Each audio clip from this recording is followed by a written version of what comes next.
Baik. Selamat malam Pak Paskalis, selamat malam Suster, selamat malam Ibu Bapak, saudara-saudari semuanya. Saya Margaret Susan dan saya berasal dari Gereja Andreas, Paroki Kedoya. Kami dari Gereja Trinitas dan Andreas akan bertugas sebagai panitia di malam hari ini. Malam ini kita akan masuk tema kedua dari kursus tematik dengan tema kisah sengsara Yesus Kristus.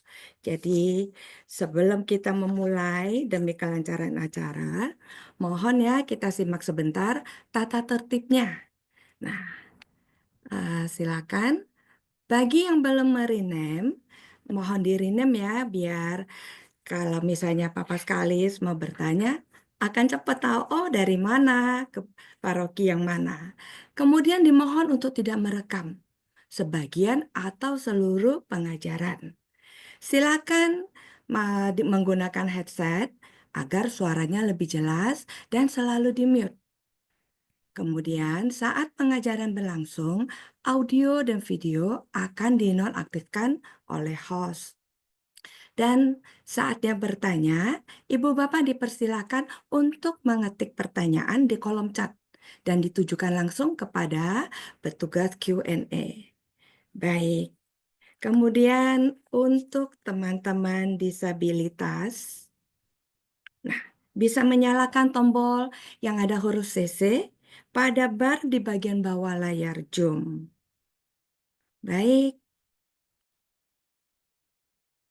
kita akan mulai pengajaran malam hari ini dengan hening sejenak. Kita mohon penyertaan Roh Kudus untuk memberi kita hikmat dalam pembelajaran tema 2 malam ini. Doa pembukaan akan dipimpin oleh Bapak Sanjaya dari Gereja Santo Andreas, Paroki Kedoya. Kami persilakan Pak Sanjaya. Terima kasih Ibu Susan. Mari Ibu Bapak, Suster, kita berdoa sebelum acara dimulai. Mari kita buat tanda kemenangan Kristus dalam nama Bapa dan Putra dan Roh Kudus. Amin. Selamat malam Bapa, selamat malam Putra, selamat malam Roh Kudus, selamat malam Bunda Maria. Dimuliakanlah namamu ya Tuhan. Terima kasih dan puji syukur atas berkat yang telah diberikan kepada kami, sehingga kami semua boleh berkumpul pada hari ini untuk boleh kembali mengikuti kursus tematik yang akan dibawakan oleh Pak Paskalis.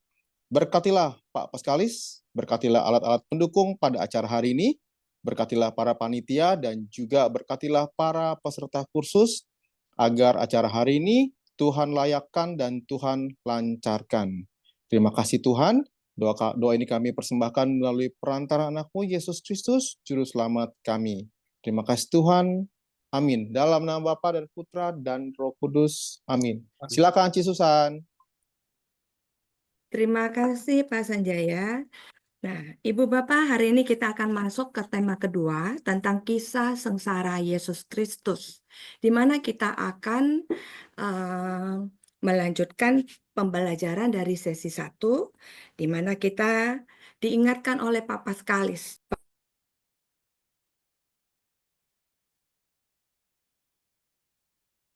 Sepertinya termute, Ci. Masih ya. Unmute dulu. Ci Susan termute ya? Iya, Susan, sorry, termute. Baik. Oke, sekarang udah unmute ya. Maaf Ibu Bapak, kendala teknis. Baik, malam ini kita akan melanjutkan tema kedua dari tema pertama ya minggu kemarin tentang kisah sengsara Yesus Kristus.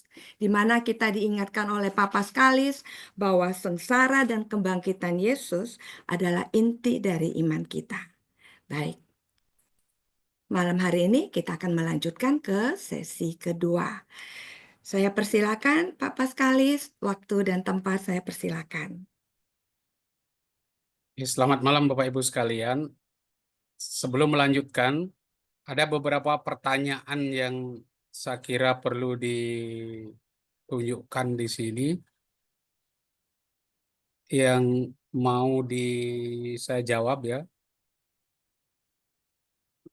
Untuk yang belum terjawab minggu lalu, hanya singkat saja karena saya lihat tidak terlalu sulit pertanyaannya. Jadi pertama, Injil Sinoptik Itu perjamuan sebelum Yesus disalibkan adalah perjamuan Paskah, perjamuan roti tak beragi, karena dihitung berdasarkan kalender Hillel. Sedangkan pada Injil Yohanes disebut perjamuan terakhir, perjamuan roti beragi belum sebelum Paskah karena dihitung berdasarkan kalender Farisi. Apakah demikian? Jadi bukan ya, ini sebenarnya masalah teologi aja. Di dalam teologi Yohanes, Yesus itu wafat menggantikan anak domba Paskah yang disembelih di perjamuan di Exodus. Masih ingat itu ya? Jadi domba Paskah disembelih, darahnya dikorbankan untuk penebusan. Itu mengingatkan kita peristiwa di Exodus. Kalau di Sinoptik, Paskahnya itu, Paskah Yahudinya itu Kamis malam itu Kamis malam itu 15 Nisan, itu mengenang perjamuannya, perjamuan Paskahnya. Ya seperti Israel harus makan Paskah cepat-cepat, lalu ada sayur pahitnya, roti tak beragi, maka malam itu juga mulai namanya Hari Raya Roti Tak Beragi. Jadi bukan masalah ada kalender seperti ini, ya. Kemudian tidak ada perbedaan kalender, mainkan perbedaan teologi ya, itu tekanannya. Supaya jalan salib tidak terkesan sebagai rutinitas, esensi apa yang diambil buat kita agar kita memberi kesan. Nah, ini kreativitas kita ya, kita ditantang sebagai umat Katolik supaya bagaimana mengolah salib jalan salib itu sekali-kali jangan menekankan hanya kita sedih ketika menderita. Sekali-kali tunjukkan bahwa penderitaan itu membuat kita bangga, membuat kita agung.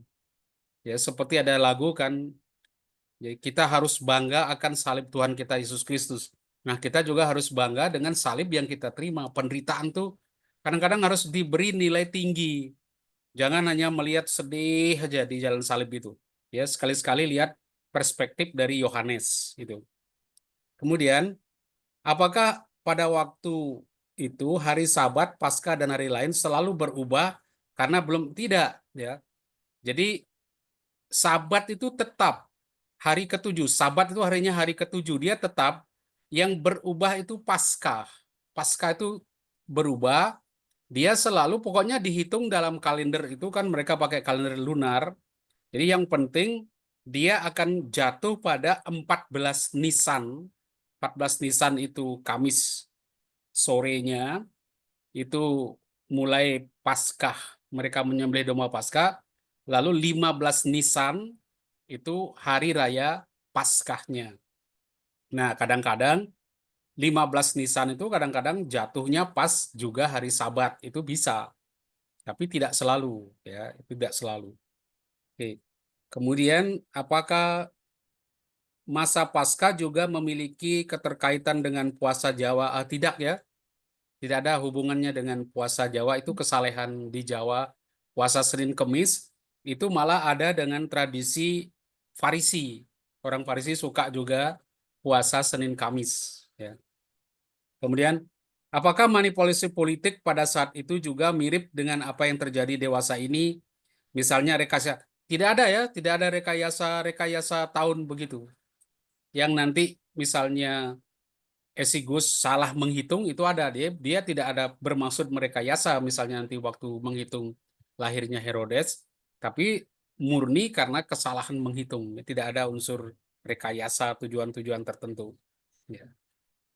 Nah, ini yang terakhir, nggak tahu dari siapa ini, saya tertarik nanti mungkin kasih tahu saya gimana caranya menghitung. Saya jujur tidak tahu bagaimana menghitung hari Paskah rumusannya.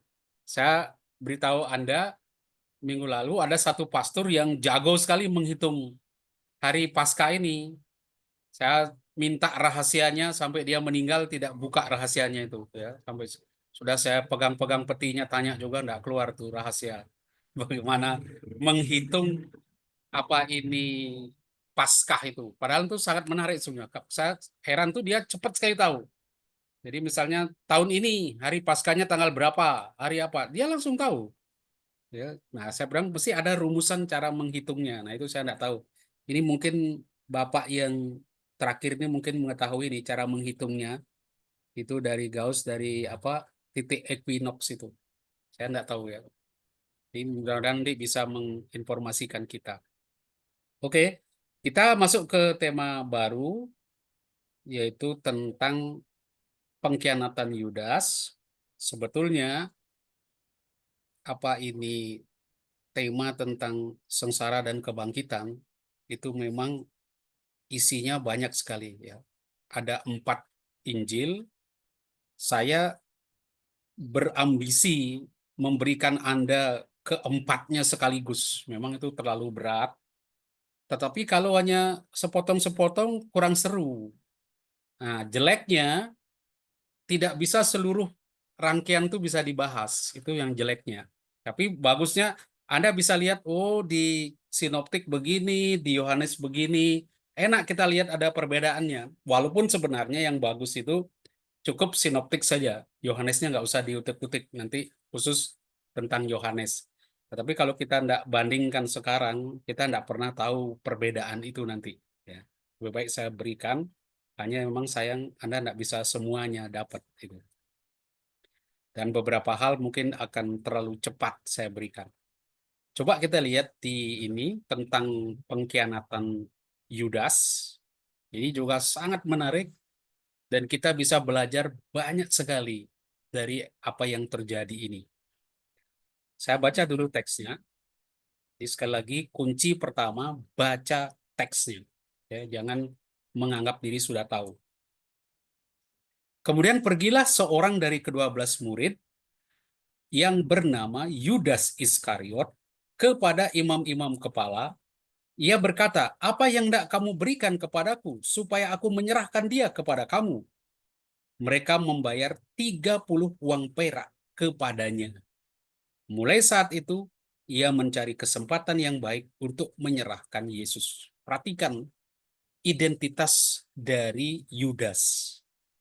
Ketiga penginjil menyebut Yudas ini seorang dari 12 murid.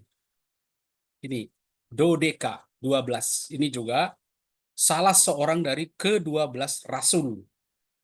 Ya, di Lukas disebut rasul, di sini murid, tapi lihat kata ke-12. Itu penting, mengapa dia sebut ke-12? Kedua, ini yang penting lagi, tokoh yang diajak berunding adalah imam-imam kepala. Jadi imam-imam aristokrat. Saya sudah jelaskan kepada Anda, jadi di Sanhedrin, Mahkamah Agama itu terdiri dari imam besar, imam-imam kepala, penatua, dan ahli Taurat. Nah, imam kepala ini mantan dan calon imam besar dan imam-imam aristokrat, orang-orang penting yang ada di dekat dengan pemerintahan. Ya, jadi ini orang tokoh penting. Kemudian dengan maksud menyerahkan, perhatikan lagi, semua bilang menyerahkan. Anda ingat, Yesus sudah 3 kali menubuatkan penderitaannya, dan dia katakan anak manusia akan diserahkan. Nah, ini Yudas menggenapi apa yang dinubuatkan itu. Kemudian ini di Matius dia bayar 30 uang perak. Di Markus hanya dikatakan mereka gembira waktu mendengar dan berjanji akan memberi uang. Belum dikasih uangnya, baru berjanji. Dan yang penting, Yudas dan mereka mencari kesempatan yang baik untuk menyerahkan. Jadi, cari kesempatan untuk menyerahkan. Kemudian, di Lukas, imam-imam kepala, ini yang paling seru di Lukas. Mereka berunding. Wah, ini. Berunding di sini, menghitung kira-kira berapa kamu kasih saya. Ya, berunding bagaimana dapat menyerahkan Yesus kepada mereka, dan mereka gembira, ya, sepakat untuk memberikan sejumlah uang. Ini ada kesepakatan, ada perundingan seru nih, tawar-menawar di Lukas. Kalau Matius sederhana, tapi dia sebut jumlah uangnya. Markus sederhana, dia menyerahkan, mereka bisa berjanji akan memberi uang, belum dikasih. Ini yang seru di Lukas, mereka sepakat, mereka berunding. Oh, seru di sini. Jadi persepakatan untuk membunuh Yesus. Dan ia menyetujui dan mulai mencari kesempatan yang baik. Semuanya ya mirip kesempatan. Apa yang kita bisa pelajari dari teks ini? Di semua penginjil menyebut ada pertemuan kerjasama. Yang saya katakan tadi, Lukas menyebut kesepakatan. Kapan ini terjadi? Tentu kalau kita ingat cerita yang lalu, sesudah pengurapan Yesus di Betania. Kalau Lukas, karena dia tidak punya pengurapan Yesus di Betania, Yesus diurapi jauh sebelumnya oleh seorang perempuan berdosa, yang orang duga mungkin Maria Magdalena, tapi dia Maria yang kemasukan roh jahat. Ini kalau kita lihat di Lukas, karena tidak ada pengurapan, maka kesepakatan dengan imam kepala ini ditetapkan itu segera. Ya, begitu para imam kepala punya rencana untuk menangkap Yesus, membunuh Yesus, mereka langsung melakukan perundingan dengan Yudas. Ini memusatkan perhatiannya pada perbuatan Yudas dan menonjolkan perbuatan yang sangat menyengsarakan Yesus. Nah, Yohanes sendiri, padahal Yohanes kalau kita lihat di peristiwa pengurapan oleh wanita tadi, dia katakan yang protes itu Yudas Iskariot. Nah, di sini dia malah nggak cerita sama sekali tentang Yudas. Nah, sekarang kita lihat musuh-musuh tadi, ada imam kepala, ini tetap perwakilan dari Sanhedrin. Ditunjukkan pula pertentangan di antara para murid. Nah, mereka ini mulai tidak kompak, para murid. Sebetulnya mulai dari ketika Yesus menubuatkan penderitaannya, Petrus sudah menarik dia ke belakang. Tuhan nggak bisa, jadi sudah tidak sejalan antara Yesus dan para murid. Kemudian di antara para murid itu sendiri, ketika perjamuan Yesus diurapi oleh perempuan itu juga para murid. Satu setuju, satu tidak setuju. Yang lain malah katakan cuma Yudas Iskariot yang protes. Jadi terjadi di antara para murid itu semacam perpecahan di antara mereka. Nah, ini bahkan lebih parah lagi, ada yang akan mengkhianati Yesus ketika dia menghadapi penderitaannya. Dia menerima nasibnya dan tidak memiliki niat sedikit pun untuk melawan kekuasaan duniawi. Dia tahu muridnya juga mulai pecah di sini. Nah, kita lihat orang yang mengkhianati Yesus ini, yang kita sebut Yudas, cara dia mendeskripsikan Yudas. Pertama, dia adalah seorang dari ke-12 murid atau ke-12 rasul. Dengan ini penginjil menggarisbawahi bahwa peristiwa ini menyangkut anggota kelompok 12, orang yang paling dekat dengan Yesus. Bayangkan itu. Bahkan Yudas ini sejak diperkenalkan pertama sudah dikatakan Yudas Iskariot yang akan mengkhianati Yesus. Itu ketika pertama kali disebut namanya. Itu sudah tahu. Sudah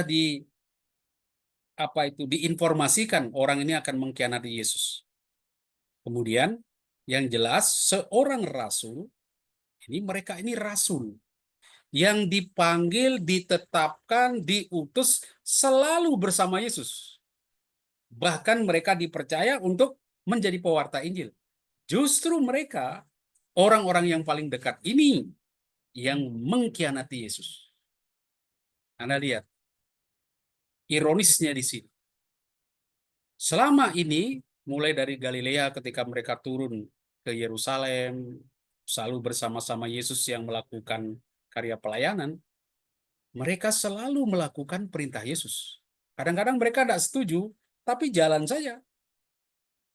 Namun kini Yudas pergi kepada imam-imam kepala, bukan untuk melakukan tugas yang diberikan Yesus, tapi menyerahkan Yesus.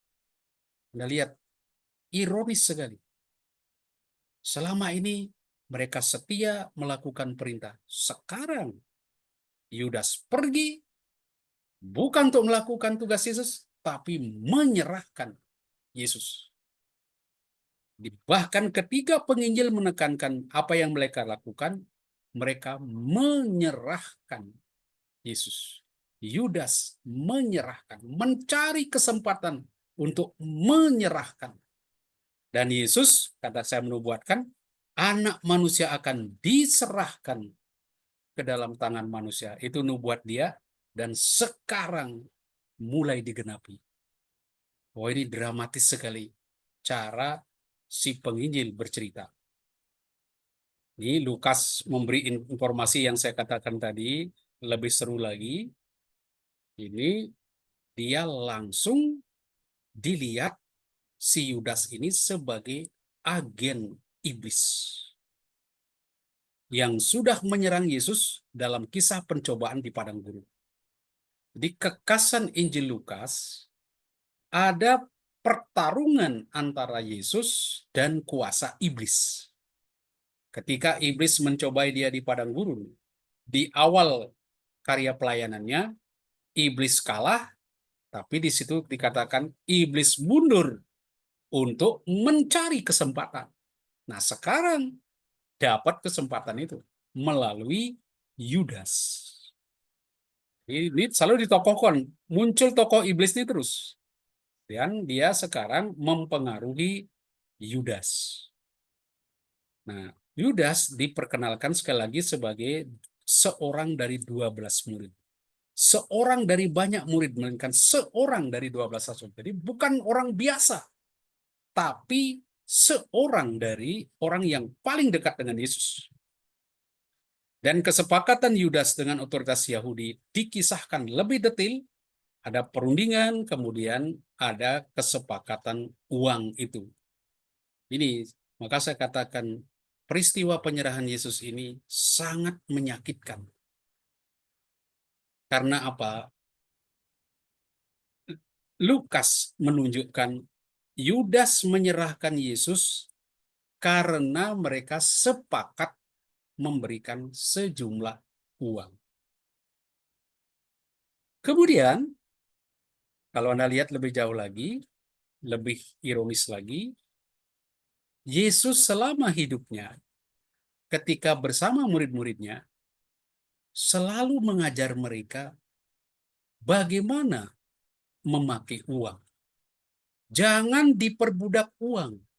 Kalau Anda lihat cerita-cerita di dalam Injil Lukas, secara khusus dia berbicara tentang kemiskinan, mengajar orang tidak diperbudak oleh uang, mengajar orang untuk mempunyai perhatian, tahu bagaimana memakai harta di dunia ini. Malah justru dia dikhianati karena keserakahan. Dia mengajar para muridnya, hati-hati, jangan serakah, berjaga-jaga atas ketamakan. Jangan kalian diperbudak uang. Di akhir hidupnya, dia dikhianati karena keserakahan, karena uang. Ini ironis sekali. Pengkhianatan Yudas benar-benar menyakitkan. Lukas melakukan apa yang bertentangan dengan apa yang dipegang teguh dan diajarkan oleh Yesus. Jadi Anda melihat di bagian akhir hidup Yesus, tampak dia seperti seorang guru yang gagal total. Apa yang diajarkan kepada muridnya justru kebalikannya yang dilakukan oleh muridnya. Jadi sangat menyedihkan apa yang terjadi di sini. Bahkan akhirnya dia dikhianati oleh orang-orang dekatnya. Usaha para imam kepala dan ahli Taurat mencari jalan untuk membunuh Yesus akhirnya menemukan hasilnya, yaitu Yudas. Mereka punya teman yang bisa diajak bekerja sama. Dan semuanya demi uang karena keserakahan. Dan itu orang yang terdekat sekarang bergabung dengan jajaran musuh-musuh Yesus. Justru orang yang paling dekat dengan dia bergabung dengan lawan-lawannya. Sepakat di sini. Nah, disinilah kita mengenal apa yang disebut dengan uang Yudas, ya, 30 keping perak itu, yang bertentangan sekali dengan tadi tentang janda miskin yang mengorbankan uangnya, ya, seluruh hartanya dia berikan, hampir gaji setahun. Kemudian kita masih ingat perbuatan perempuan di Betania. Semua itu membuat cerita tentang tentang Yudas ini menjadi sangat kontras. Nah, demikianlah kisah sengsara diawali dengan persekongkolan antara Yudas dan para pemimpin Yahudi, sebuah pengkhianatan yang menyesakkan dada, yang dilandasi oleh keserakahan yang terus-menerus malah ditentang oleh Yesus. Tapi justru itu yang terjadi. Ya. Nah, berapa harga Yesus? Itu harganya 30 uang perak. Hanya Matius yang mengatakan. Nah, dari mana ini 30 sikal perak ini? Di dalam Keluaran 2132, di situ dikatakan bahwa uang yang harus dibayarkan bagi seorang budak itu harganya segitu. Contohnya gini, ya. Tetapi jika lembu itu menyeruduk seorang budak laki-laki atau perempuan, pemiliknya harus membayar 30 sikal perak kepada tuan budak itu. Dan lembu itu harus dilempari dengan batu sampai mati. Jadi harga budak itu sebanyak 30 sikal perak.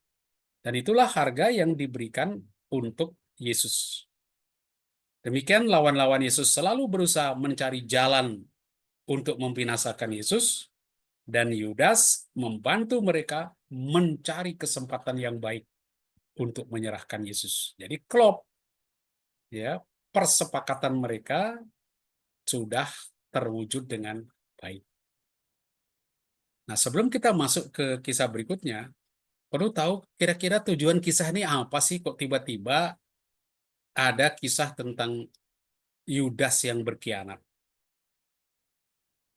Di dalam daftar ke-12 murid, ketiga pengarang sinoptik menyebut Yudas ini adalah pengkhianat Yesus di masa depan. Ya, sudah dikatakan di awal.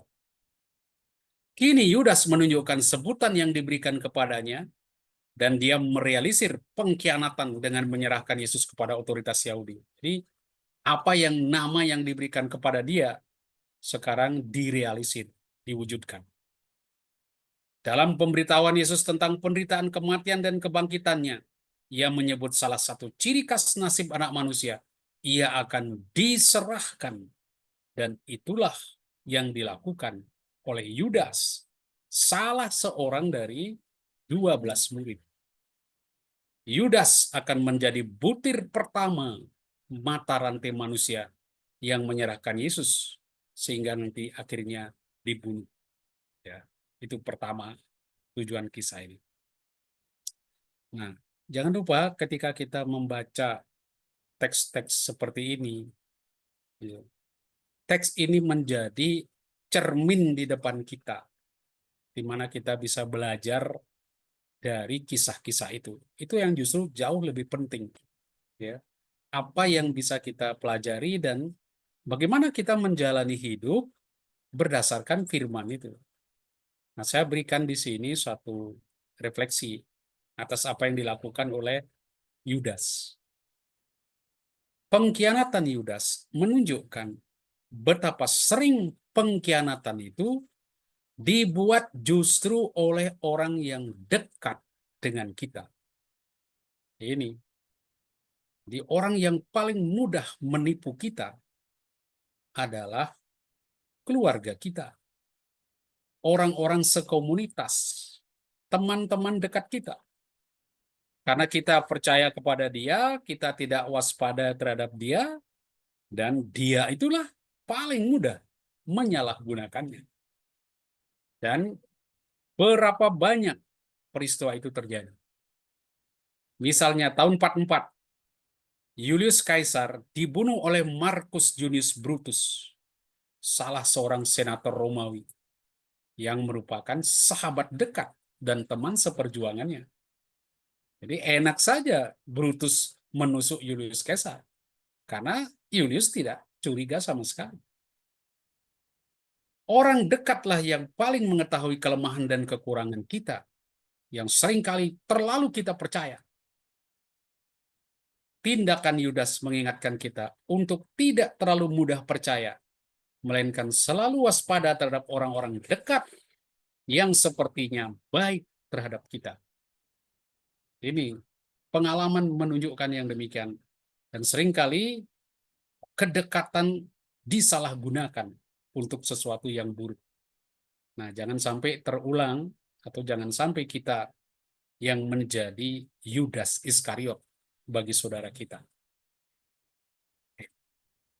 Perbedaan-perbedaan kecil di antara ketiga penginjil tentang pengkhianatan Yudas tidak mengindikasikan kepalsuan peristiwa ini.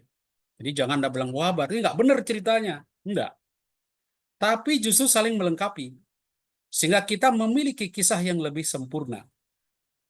Kesamaan esensial di antara ketiganya menandaskan bahwa pengkhianatan dilakukan oleh orang yang dekat, dan itu seringkali karena keserakahan, karena uang.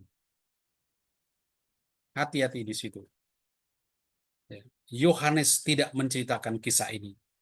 Bukan karena peristiwa itu tidak ada, melainkan karena ia lebih fokus menyampaikan wasiat akhir Yesus menjelang kematiannya. Jadi jangan bilang, oh di Yohanes tidak ada. Tapi karena dia fokusnya berbeda. Ya. Yohanes menampilkan Yesus seperti tokoh-tokoh penting di Perjanjian Lama yang menyampaikan wasiat penting. Ya, beda. Seperti Musa. Nah, Yohanes perhatiannya seperti itu. Penting memberikan wasiat ya terakhir bagi para murid. Nah, itu tentang pengkhianatan Yudas. Kita masuk ke ini, Yesus mengakan Paskah dengan murid-muridnya. Ya, saya beri pengalaman di sini. Nanti silakan simpan dulu pertanyaannya supaya kita lihat bagian berikutnya ini. Kita lihat teksnya dulu seperti biasa. Harus dibaca ya supaya kita merasakan kisahnya. Sehingga ketika saya jelaskan tidak bingung. Pada hari pertama, hari raya roti tidak beragi, datanglah murid-murid kepada Yesus dan berkata, "Di mana engkau kehendaki kami mempersiapkan perjamuan Paskah bagimu?" Lihat ya, pada hari pertama, hari raya roti tak beragi. Jadi ini Kamis. Jadi sama dengan apa yang disebut Paskah 14 Nisan. Jadi hari raya domba Paskah itu, penyembelihan itu. Di sini di Markus ceritanya, pada hari pertama hari raya roti tak beragi sama. Di Lukas, tibalah hari raya roti tidak beragi. Jadi semua menyatakan hari raya roti tak beragi. Karena itu penting Anda tahu apa itu hari raya roti tak beragi. Ya, pada malam Paskah. Jadi mulai Kamis setelah jam 6 sore, itu mulai dihitung sebagai 15 Nisan. Itu Paskah sekaligus hari raya roti tak beragi.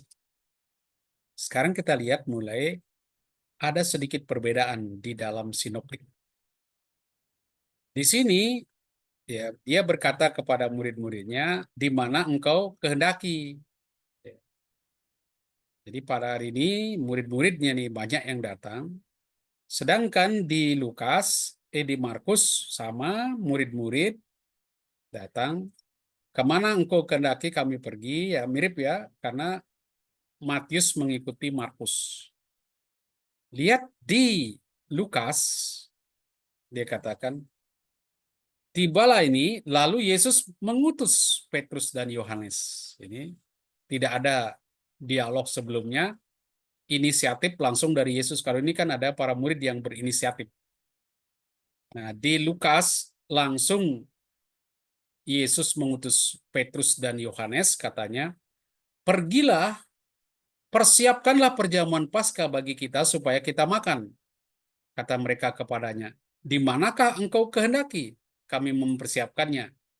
Jawabnya, "Apabila kamu masuk ke dalam kota, seseorang yang membawa kendi berisi air akan menjumpaimu.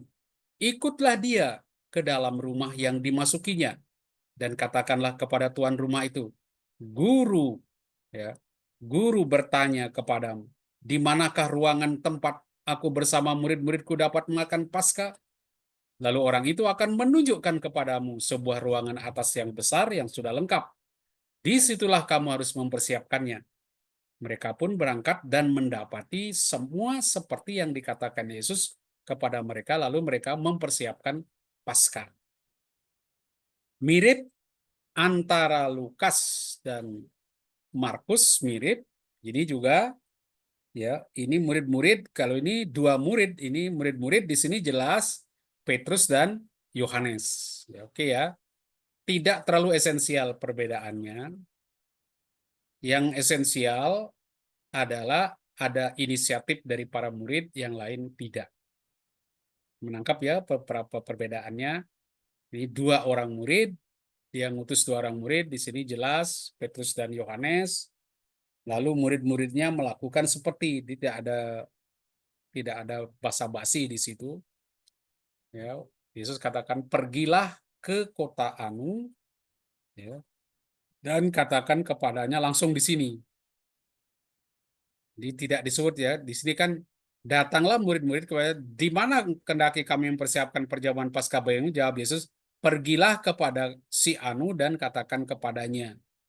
Itu jadi tidak disebutkan dua murid, tapi murid-murid. Ya, itu kurang lebih perbedaannya sedikit ya. Ini murid-murid, dua orang di Lukas, Petrus dan Yohanes. Oke, sekarang kita lihat. Nah, ketiga penginjil sinoptik bicara tentang persiapan makan Paskah setelah peristiwa Yudas menyerahkan Yesus kepada imam kepala. Nah, Yesus melewati hari terakhirnya bersama para murid dan dikisahkan mulai dari peristiwa ini sampai doa Yesus di Taman Getsemani. Jadi dia bersama murid-muridnya. Matius memberikan kisah paling pendek tentang persiapan Paskah. Lukas cukup detail. Yang penting ada 3 poin persiapannya. Dari ketiga Injil sinoptik, kita lihat ada 3 hal yang penting di sini. Pertama, persiapan perjamuan Paskah. Murid-murid atau dua murid atau Petrus dan Yohanes ditugaskan oleh Yesus untuk menyiapkan perjamuan. Ya. Di Yohanes tidak ada. Ya. Lalu Yesus memberitahukan bahwa ia akan diserahkan oleh seorang dari mereka. Di Lukas tidak ada pernyataan itu bahwa dia akan diserahkan.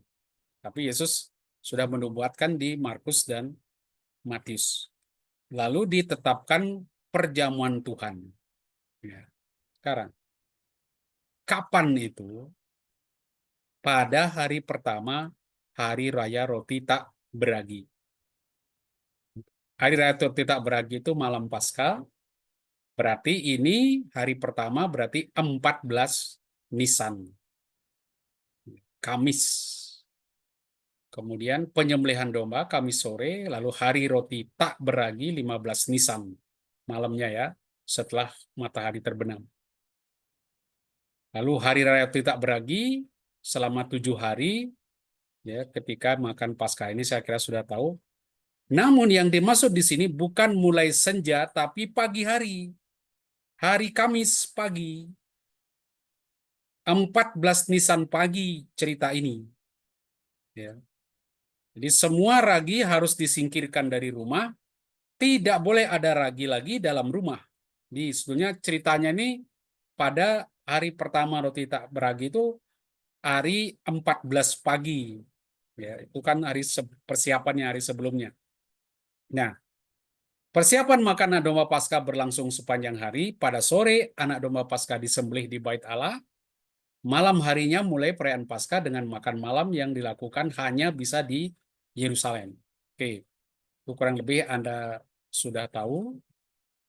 Nah, dalam rangka perayaan Paskah ini, para murid mengambil inisiatif bertanya, di mana engkau kendaki kami mempersiapkan perjamuan Paskah? Nah, Yesus minta, ini sudah beda ya, para murid, 2 orang murid di Lukas, Petrus, dan Yohanes, sudah lihat tadi. Mereka pergi atas perintah Yesus, tidak seperti Yudas. Yudas pergi untuk melakukan kehendaknya, mengkhianati Yesus. Bukan melakukan perintah Yesus. Kalau ini melakukan perintah Yesus masih. Yesuslah yang menetapkan apa yang harus mereka lakukan. Markus dan Lukas menekankan kenabian Yesus. Ini yang Anda lihat di dalam cerita karena sering kita baca dalam Minggu Palem. Apa yang ditekankan di situ? Di Markus dan Lukas ditekankan sekali Yesus itu nabi. Dan sebagai seorang nabi, dia dapat menubuatkan, melihat apa yang akan terjadi. Dan apa yang orang harus buat. Karena itu di Lukas detail sekali. Pergilah ke kota Anu, ikuti nanti kamu akan ketemu orang yang bawakan ikuti dia, masuk ke rumahnya, tanya di mana guru harus menyiapkan. Semua terjadi seperti yang dikatakan oleh Yesus. Dia nabi. Itu yang ditekankan dalam teks itu. Yesus pun punya kuasa kenabian, dia pun seorang nabi. Ya, ini dia katakan buat ya akan tuan rumah yang akan memberi mereka ruangan untuk perjamuan. Nah, ini kenabian Yesus sangat ditekankan di situ. Ini ya, pergilah ke kota Anu, pesan guru di mana ruangan. Mereka menemukan semuanya seperti yang dikatakan oleh Yesus. Ini dia sungguh-sungguh seorang nabi. Sekarang, Matius yang tidak banyak bicara tentang hal itu, lebih menekankan Yesus yang memiliki otoritas.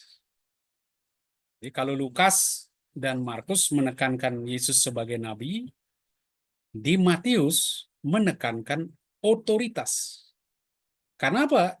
Tidak ada inisiatif para murid, langsung perintah, pergilah ke kota kepada si Anu dan katakan kepadanya, pesan guru, waktuku hampir tiba, di dalam rumahmu lah aku akan merayakan Paskah bersama mereka. Jadi otoritas Yesus yang dipentingkan.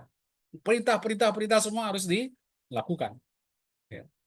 Tidak ada basa-basi dan para murid langsung melaksanakan perintahnya. Ya. Penduduk kota Yerusalem biasanya menyediakan ruang lengkap dengan bangku-bangku untuk berbaring makan bagi kelompok peziarah yang mau mengadakan perjamuan Paskah. Jangan lupa ya, di Paskah itu banyak sekali orang datang dari luar kota. Karena 20 km dari Yerusalem, itu orang yang rumahnya berjarak seperti itu, lebih jauh dari itu, wajib paling tidak 3 kali dalam setahun ke Yerusalem untuk beribadah. Nah ini maka ramai pada Paskah ini. Jadi, apa saja yang mereka persiapkan untuk perjamuan Paskah tidak disebutkan. Biasanya harus seekor domba Paskah yang disembelih pada sore hari di halaman Bait Allah, lalu dipanggang untuk dimakan setelah matahari terbenam. Gitu. Sayur pahit, roti tak beragi, dan anggur. Yang disebut hanya roti tak beragi dan air anggur yang akan diminum 4 kali. Ya, 4 kali, jadi ada minum, nanti ada acara khusus minum lagi, ya, isinya sampai 4 kali. Nah, kita lihat apa yang dikatakan Yesus di sini. Ini yang penting ketika malam itu terjadi. Setelah hari malam, Yesus duduk bersama ke-12 murid itu. Ketika mereka sedang makan, ia berkata, "Sesungguhnya aku berkatamu, salah seorang dari antara kamu akan menyerahkan aku." Ini mirip di Markus setelah hari malam datang bersama ini. Ketika mereka duduk di situ yang sedang makan, "Sesungguhnya aku berkata kepadamu, seorang di antara kamu menyerahkan aku." Saya tiga-tiga mengatakan demikian. Lihat reaksi mereka. Dengan sangat sedih berkatalah mereka seorang demi seorang kepadanya, bukan aku, ya Tuhan. Ya, bukan aku ya. Ini murid-murid memandang seorang kepada yang lain, mereka ragu-ragu siapa dia dimaksudkannya. Jadi semua bingung. Ya, itu lukisan perjamuan akhir dari Michelangelo yang biasa dipampang di kamar makan, ya, di ruang-ruang orang-orang Kristen, khususnya orang-orang Katolik. Itu sebetulnya gambaran yang dikatakan ketika Yesus bertanya. Ya, dia mengatakan, ketika dia mengatakan, seorang di antara kamu akan menyerahkan aku. Lalu mereka, aku. Nah, itu di gambar itu menggambarkan semua mereka bertanya. "Nah, bukan saya kan? Bukan saya kan?" Nah, semua tanya, bukan aku. Ya. Ia menjawab, dia yang bersama aku mencelupkan tangannya ke dalam mangkuk ini, dialah yang akan menyerahkan aku. Anak manusia memang akan pergi sesuai dengan yang tertulis tentang dia.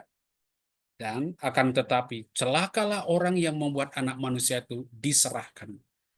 Lebih, ya, dengan sangat sedih, ya, dikatakan lebih baik ini di Yudas pundak ini dan seterusnya, ya, menyerahkan dia dan berkata bukan aku ya dan seterusnya. Ini Yohanes sedikit berbeda di ceritanya. Oke. Ini ya, dia katakan bahwa anak manusia akan diserahkan, lalu dia panjang lebar sedih. Mereka pun jadi sedih dan seorang demi seorang berkata, bukan aku, anak manusia memang akan pergi sesuai dengan yang tertulis. Akan tetapi celakalah orang yang membuat mereka diserahkan.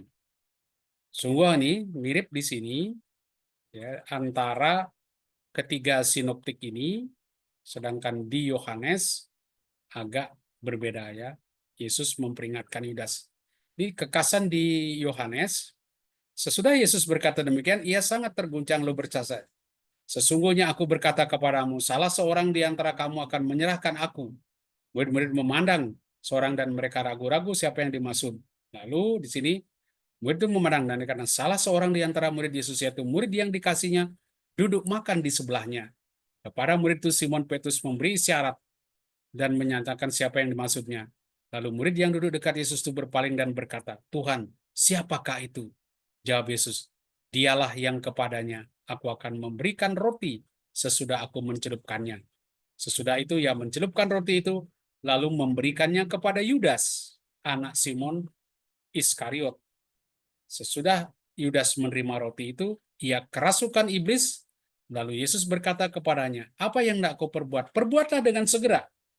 Namun tidak ada seorang pun dari antara mereka yang duduk makan itu mengerti alasan Yesus mengatakan itu kepada Yudas. Jadi ketika apa yang hendak kau perbuat? Perbuatlah dengan segera. Tidak ada yang ngerti. Karena Yudas memegang kas, ada yang menyangka bahwa Yesus menyuruh dan membeli apa-apa yang perlu untuk perayaan itu, atau memberi apa-apa kepada orang miskin. Setelah menerima roti itu, Yudas segera pergi. Hari sudah malam. Anda lihat di Yohanes lebih lengkap, ya, tidak ada cerita, ya, si murid yang dikasih tanya begitu. Ya, di Matius Markus itu agak pendek, di Lukas malah tidak ada. Ini kalau menarik, ya, beberapa perbedaan di situ. Kita langsung lihat di isinya. Jadi Matius dan Markus yang kan tidak ada di Lukas gini.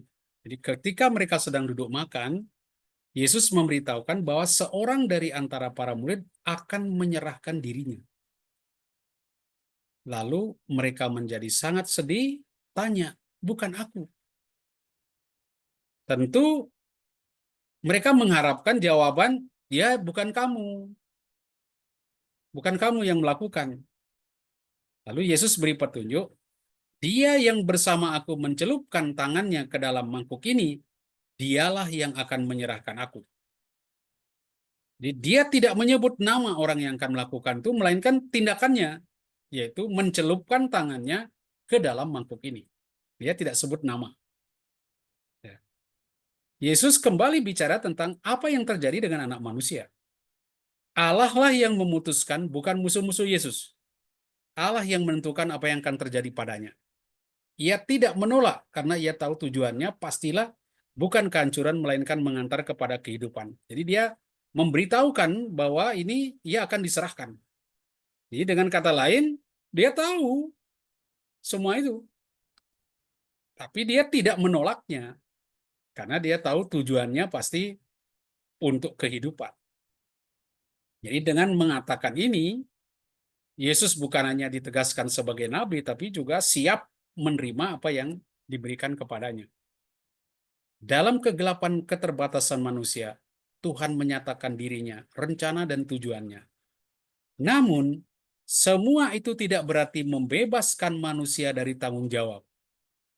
Jadi, ini soal persoalan Yudas di sini. Si pengkhianat memiliki kebebasan.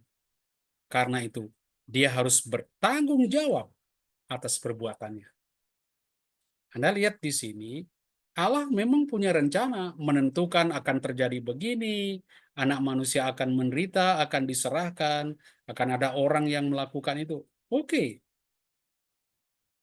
Ia menentukan Yudas, ya, ada rencana Yudas akan melakukan. Tapi tidak berarti Yudas harus melakukan itu. Dia punya kebebasan. Dan karena dia menyalahgunakan kebebasannya, ya, dia harus bertanggung jawab atas perbuatannya karena dia melakukan secara bebas. Jadi perbuatannya itu begitu mengerikan sehingga Yesus berkata, celakalah orang yang membuat anak manusia itu diserahkan. Lebih baik bagi orang itu sekiranya ia tidak dilahirkan. Jadi Yudas harus bertanggung jawab. Dengan kelahirannya manusia masuk ke dalam kehidupan, namun tindakannya membawa kematian kepadanya. Oleh karena itu lebih baik sekiranya ia tidak dilahirkan. Karena hidupnya hanya membawa kepada kematian. Jadi sakit sekali apa yang terjadi pada Yudas.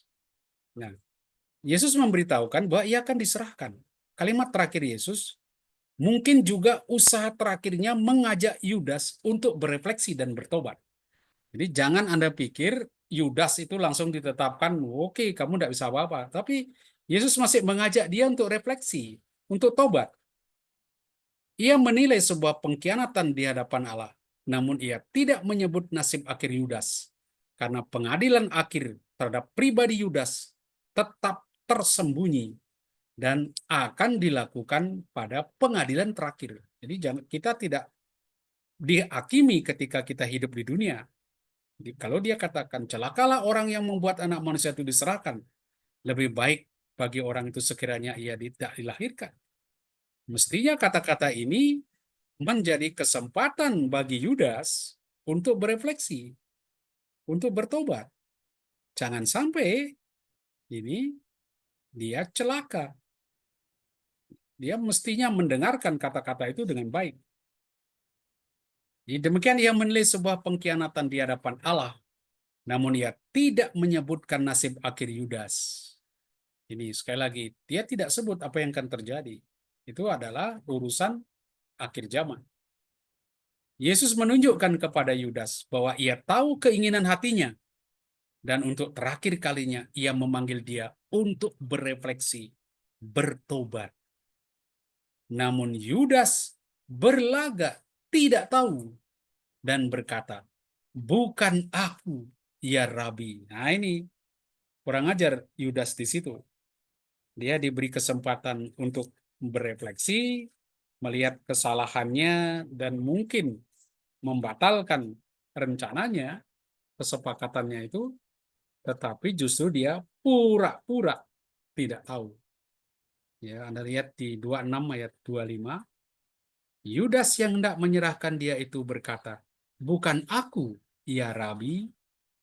Kata Yesus kepadanya, engkau telah mengatakannya. Ini pura-pura tidak tahu lagi. Ya. Dia melontarkan pertanyaan yang sama seperti murid-murid yang lain. Tetapi ia tidak menyapa Yesus dengan Tuhan, melainkan Rabi. panggilan yang biasa dipakai oleh orang-orang munafik. Ya, orang Farisi kalau nyebut Yesus, Rabi, kami tahu siapa engkau. Ini kata-kata panggilan oleh orang munafik kepada sang guru. Pertanyaan pun tidak seperti para murid lain yang menantikan jawaban tidak. Para murid lain, bukan aku kan guru, bukan aku, ya bukan kamu. Tapi di sini pertanyaan provokatif. Yesus menjawabnya, engkau telah mengatakannya.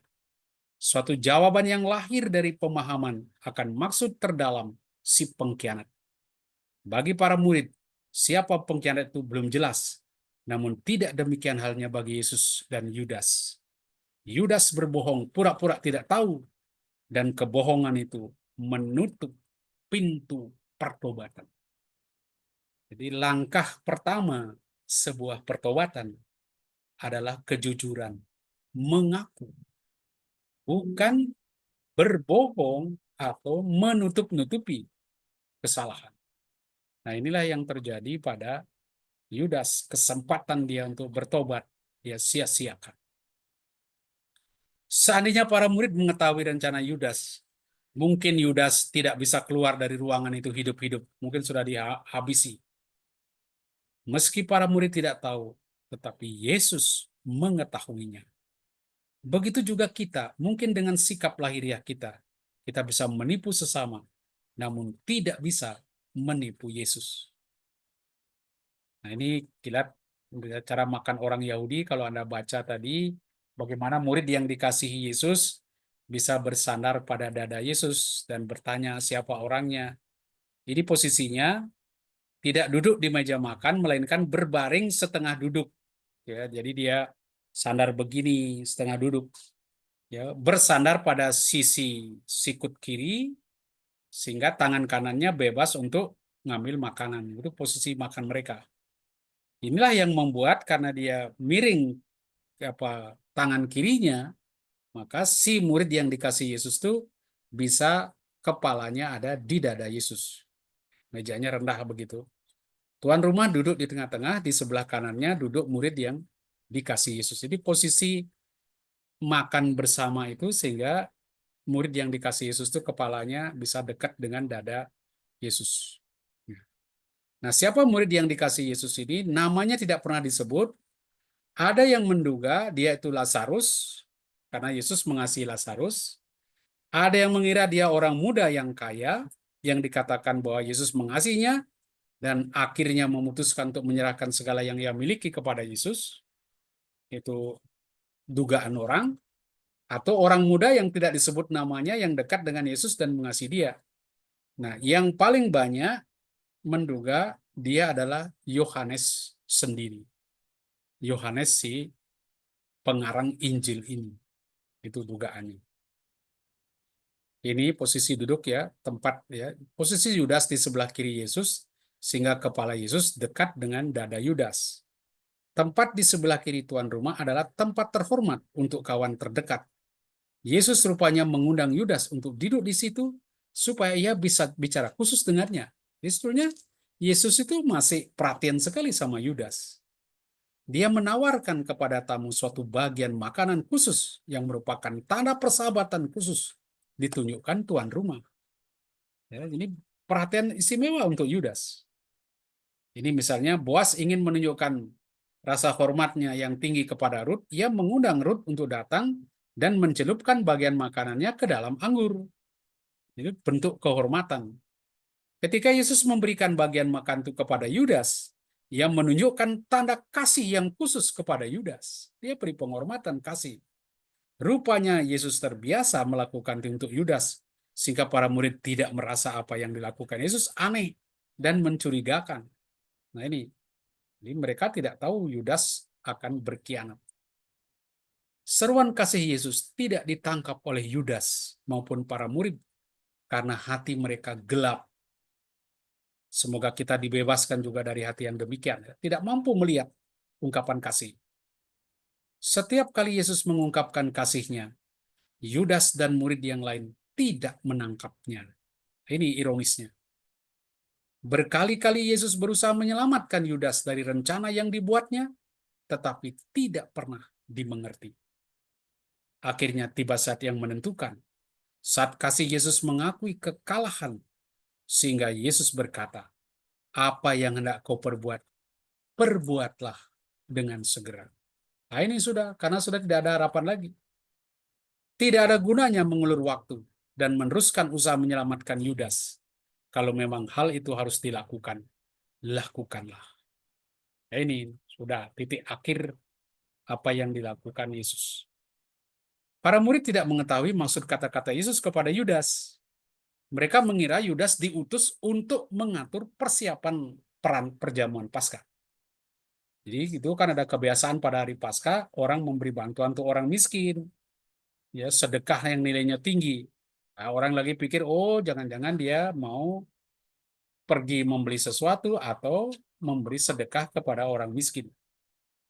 Jadi para murid mengira Yesus mengutus Yudas untuk memberi hadiah kepada orang miskin agar mereka dapat merayakan Paskah juga. Ketika Yudas menerima bagiannya, iblis merasuki dia.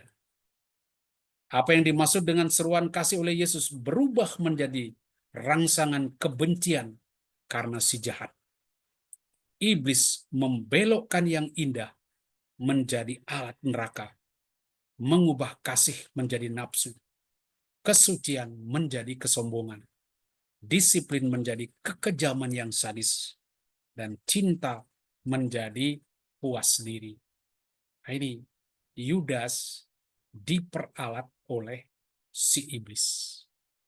Nah, ini menyedihkan sekali ya apa yang terjadi pada Yudas. Di Yesus, di Yohanes, seruan kasih terakhir itu pada waktu itu hari sudah malam. Jadi informasi itu punya dua makna. Jadi Yohanes selalu punya makna biasa dan makna apa itu rohani. Jadi hari sudah malam artinya memang hari sudah mulai malam.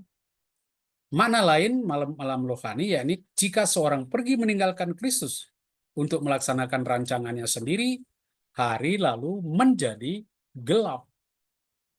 Jika kita berjalan dalam terang Kristus, hari menjadi terang.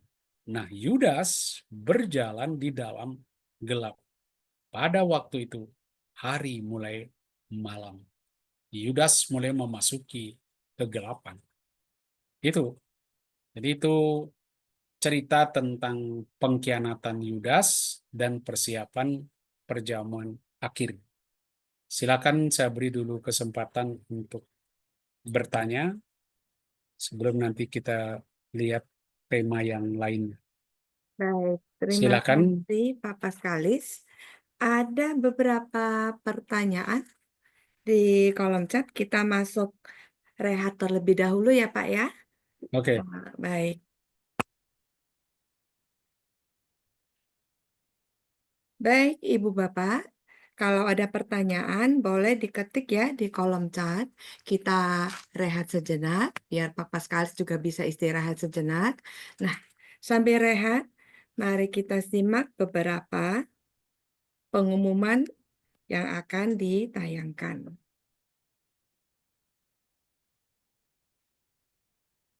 Untuk Ibu Bapak yang mau berpartisipasi dalam persembahan kasih, ada perubahan nomor rekening dari yang sebelumnya. Jadi, ini adalah nomor rekening baru atas nama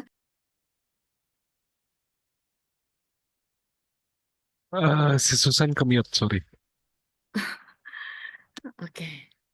Maaf, tadi ada kendala teknis di suara. Ya, jadi Ibu Bapak boleh screenshot ya, atau mungkin ntar juga ada di kolom chat ataupun di grup WA-nya. Baik, kita akan lihat pengumuman berikutnya. Ada beberapa kegiatan dari gereja-gereja yang ada di Dekanat Barat 2. Yang pertama dari Gereja Santa Maria Immaculata, ini sepertinya sudah ya Bro Glenn ya. Baik. Nah, kita yang update aja ya. Hari ini sudah tanggal 19 Februari.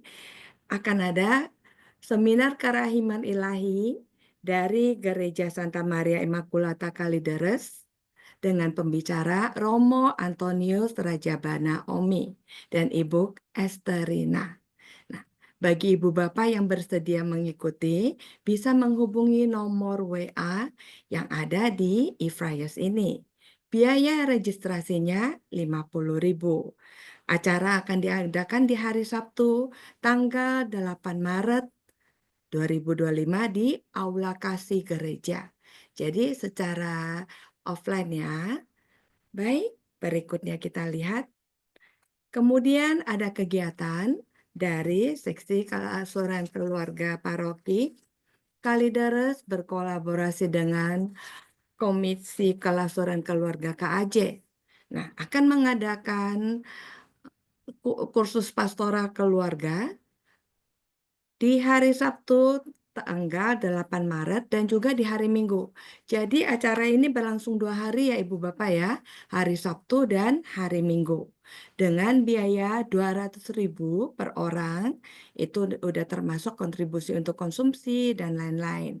Nah, bagi ibu bapak yang berminat, boleh menghubungi kontak person yang ada di e-Friars dengan narasumber dari Romo Dr. CB Kusmarianto STJ, Romo Tommy Oktora Projo, Romo Budiono MSF. Mungkin banyak sekali kita ingin mengetahui bagaimana landasan ajaran gereja tentang hukum perkawinan dan juga tentang moral keluarga yang kadang kita nggak jelas. Nah, Ibu Bapak boleh mengikuti. Kemudian berikutnya ada kegiatan berziarah yang diselenggarakan oleh Gereja Maria Bunda Karmer, Paroki Tomang ya. Acara akan diadakan 1 bulan sekali dan selama 9 kali. Maka dimulai dari hari Kamis tanggal 20 Februari, selesainya di hari Kamis tanggal 20 November. Akan diadakan pada pukul 7 di Auditorium Gereja Maria Bunda Karmel. Nah, jadi Ibu Bapak yang berminat boleh langsung hadir di Auditorium Gereja Maria Bunda Karmel. Dan untuk Fridays yang sebelahnya, sayang sekali sudah terselenggara. Baik, kita akan melihat apakah sudah ada pertanyaan-pertanyaan yang masuk, Panitia? Sudah ada. Apakah mau langsung di slideshow? Pak Paskalis, apakah Pak Paskalis sudah siap? Oke, silakan. Baik.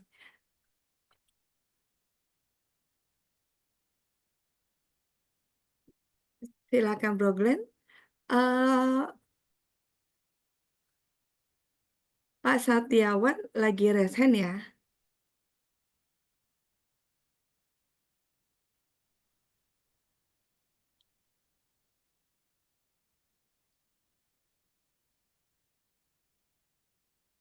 Baik, Pak Paskalis, pertanyaan pertama datang dari Ibu Fei. Jadi, apakah sejumlah uang yang diberikan kepada Yudas itu sebagai imbalan cuma-cuma seikhlasnya atau sesuai harga yang sudah disepakati dari awal? Karena seperti yang sering saya dengar bahwa Yudas menjual Yesus seharga 30 uang perak. Silakan, Pak.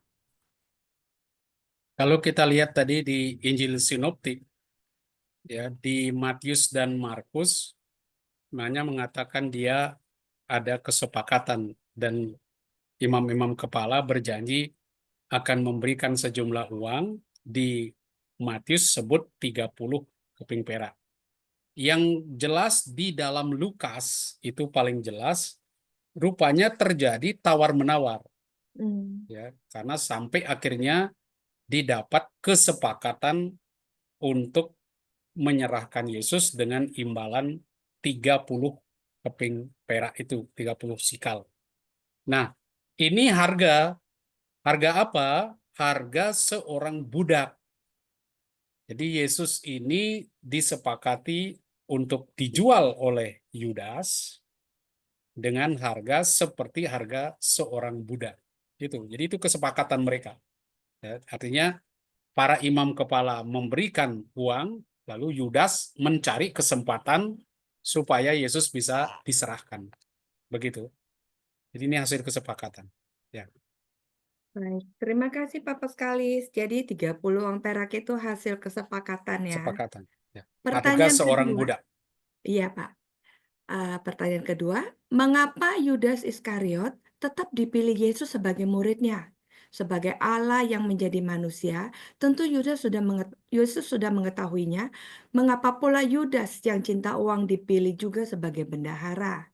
Terima kasih Pak Paskalis. Itu yang kita katakan misteri pilihan. Ya, Tuhan tentu tahu siapa yang dia pilih, apa kehebatan orang yang dia pilih, kekasan dari orang yang dia pilih. Dia pasti tahu itu semua. Nah, di dalam pemilihan itu, kalau kita amati para murid itu, mereka tuh sangat beragam, sangat beragam. Dan Yesus seperti tahu juga mengarahkan mereka. Jadi bukan dia pendidik yang sepertinya di awal tuh pendidik yang goblok. Kalau kita lihat, dia guru yang gagal total. Apa yang diajarkan kepada para muridnya tidak nyambung semua. Ya, Anda mesti lihat ketika dia menyampaikan kepada para murid bahwa anak manusia akan diserahkan, malah ditarik oleh Petrus. Wah, nggak bisa itu, nggak nyambung. Lalu ketika ditanya nanti oleh Yesus, apa yang kamu percakapkan tadi? Mereka tidak mau ngomong. Ketika mereka tidak mengerti, mereka tidak mau tanya. Itu. Jadi antara Yesus dan para murid itu kacau di dalam kisahnya itu. Baru mereka hebat itu setelah kebangkitan. Nah, apakah Yesus tidak tahu? Ya, kalau sebagai manusia, sebagai Allah tentu kita katakan dia tahu. Di dalam misteri pemilihan, itu siapapun bisa dipilih oleh Yesus dan dia tahu karakter-karakter mereka, tetapi toh keputusan terakhir manusia punya kebebasan. Tidak pernah sebuah panggilan, sebuah pilihan itu adalah sebuah paksaan. Ya, Tuhan kalau dia mengendaki kita, dia memang giring kita sedemikian rupa supaya kita mengikuti dia. Tetapi ujung-ujungnya tetap sebuah keputusan kita, sebuah pilihan. Itu. Nah, itulah yang terjadi pada Yudas. Ya, tentu Allah punya rencana, tetapi Yudas memilih jalannya sendiri. Itu. Ya. Jadi jangan khawatir ya, Anda jahat pun bisa dipilih oleh Tuhan. Jadi nggak usah khawatir, tidak harus orang baik yang jadi dipilih Tuhan. Gitu. Ya. Berarti Yudas juga punya pilihan seandainya tuh dia Iya. jadi baik itu ya Pak ya? Dan sebetulnya kan saya tadi ungkapkan di perjamuan akhir tuh Yesus sudah sentil-sentil. Ya, Tetap tidak sadar celakalah ya Pak? orang kalau dia tidak memakai kesempatan terakhir untuk bertobat, malah pura-pura. Bukan aku kan? Nah, ini pura-pura lagi. Ya, yang jelas ya kau mengakulah kau sendiri, tapi dia pura-pura. Nah, orang yang bohong menutup-nutupi itu berarti menutup juga pintu pertobatan. Itu yang terjadi pada Yudas. Ya. Baik. Pak Paskalis, ada 13 pertanyaan yang masuk. Apakah kita melanjutkan untuk sesi tanya jawab atau Bapak Ya, mau masuk silakan. ke tema baru? Sesi tanya jawab ya. Tanya jawab aja dulu. Baik, Pak. Akan lebih menarik ditanya jawab apa yang saya tahu kesulitan Anda. Baik. Pertanyaan berikutnya dari Pak Pardi. Yudas dari semula sudah disebut yang akan mengkhianati Yesus. Apa ini merupakan predestinasi untuk Yudas? Atau Yudas sebenarnya ada kesempatan untuk keluar dari predestinasi itu? Mungkin ini seperti yang tadi kita diskusi ya Pak ya. Ya, ini tidak ya, bukan predestinasi. Begini, teks ini ditulis, Injil ini ditulis kan sesudah kebangkitan. Sesudah Yudas mengkhianati Yesus. Jadi jangan Anda pikir teks ini ditulis sebelum Yudas mengkhianati. Jadi ketika diberi daftar Yudas Iskariot yang akan mengkhianati, itu karena ditulis ketika Yudas sudah mengkhianati. Cuma di awal aja sudah diberi informasi. Ya, dengan kata lain, sejak dikenalkan pertama pun sudah diingatkan, ini loh orang yang mengkhianati Yesus. Itu sudah di awal.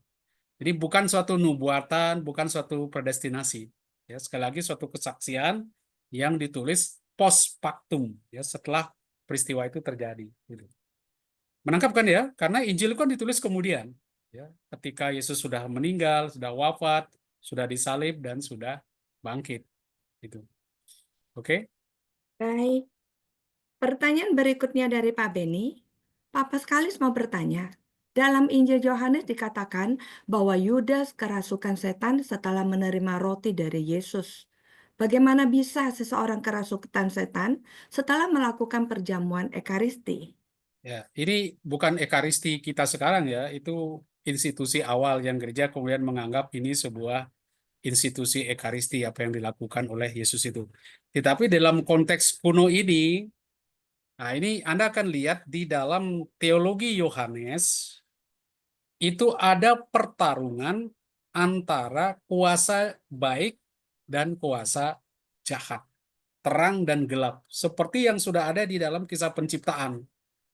Ya, sebelum penciptaan sudah ada kuasa gelap itu yang kemudian nanti dikendalikan oleh Allah. Begitu juga Yesus ketika dia sebagai sang terang masuk ke dalam dunia ini, di awal itu di gayanya Lukas itu sudah diancam oleh iblis. Ini ciri khasnya Lukas. Tadi saya sudah katakan ketika dia dicobai kalah iblis ini. Tapi iblis tidak mau ngalah. Dia cari kesempatan. Nah, di mana kesempatan yang terbaik yang dia lihat? Peristiwanya setelah ini, setelah Yudas makan, karena Yudas penuh kebohongan di situ. Jadi sebetulnya Yesus sudah pancing-pancing dia aja, tapi dia tidak mau terbuka terhadap pertobatan. Nah, di dalam keadaan yang demikian itulah iblis bisa masuk kepada seseorang, sehingga Lukas menunjukkan kepada kita Yudas akhirnya mengeksekusi rencana jahatnya. Begitu. Jadi ini bukan kenapa dia setelah melakukan ekaristi lalu berbuat jahat. Saya kira kan ya dalam arti tertentu ya tetap bisa. Ya. Orang pulang gereja kan juga berbuat jahat banyak kan. Ya. Karena apa? Dia lakukan secara pura-pura ya di dalam kebohongan. Begitu. Ya. Jadi hati-hati jangan seperti Ludas ya, pulang misa nanti bunuh orang. Ya. Tangkap orang begitu. Ya. Oke. Silakan Baik, berikutnya. Pak, kita lanjut. Berikutnya dari Ibu Natalia, Papa sekali saya ingin menanyakan tentang Yohanes bertanya kepada Yesus, siapa yang akan mengkhianati dia? Yesus menjawab, orang yang kepadanya Yesus akan menyerahkan roti yang sudah dicelupkan. Yesus benar-benar memberikan roti yang sudah dicelupkan kepada Yudas. Kok mereka masih gak mengerti? Padahal pertanyaan mereka itu kan udah dijawab langsung dengan tindakannya Tuhan Ya, Yesus. Silakan, Pak. itu yang khasnya di Yohanes ya. Jadi jangan digabung dengan yang di sinoptik. Nah, di dalam Injil Yohanes, Yesus memang menyampaikan itu kepada murid yang dikasihi. Yesus ini kan yang menulis itu kan memberi kesaksian itu kan murid yang dikasihi Yesus. Dia tuh sebetulnya tahu yang mengkhianati Yesus itu siapa. Dia tidak menyampaikan kepada murid-murid yang lain. Ya, jadi dia aja yang tahu, dia simpan itu karena diberitahu kan dia tanya siapa ini loh yang akan memberi. Nah, pertama itu jadi kemungkinan besar dia sudah tahu, cuma dia tidak cerita kepada yang lain. Yang lain, kemungkinan lain lagi, Yohanes ini tidak begitu memperhatikan apa yang dikatakan oleh Yesus, karena tindakan begini, tindakan mencelupkan roti lalu memberikan kepada orang itu sebetulnya tindakan kehormatan, Hmm.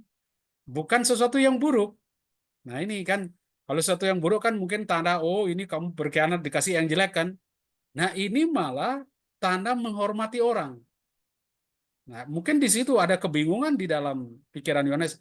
Ini maksudnya dia mengkhianati atau gimana? Kok dia malah mendapat satu kehormatan dari Yesus. Nah itu yang dia tidak menangkap fenomen tanda yang diberikan oleh Yesus di situ. Nah bisa jadi ada kebingungan di Yohanes sehingga dia tidak cerita kepada teman-temannya. Dia cerita kemudian setelah dia menulis Injilnya. Setelah Injil ditulis baru dia ceritakan, oh ini, saya tahu ini. Begitu. Ya, Baik, silakan dari panitia untuk pertanyaan berikutnya. Baik, pertanyaan. kenapa Yudas setelah makan roti jadi kerasukan seperti tadi ya? Jika Ya, Yudas jadi bertobat, bukankah hmm, rencana Allah akan karya penebusan salib Yesus tidak terjadi? Dari Ibu Olive, silakan Pak siapa Pastor. bilang tidak terjadi?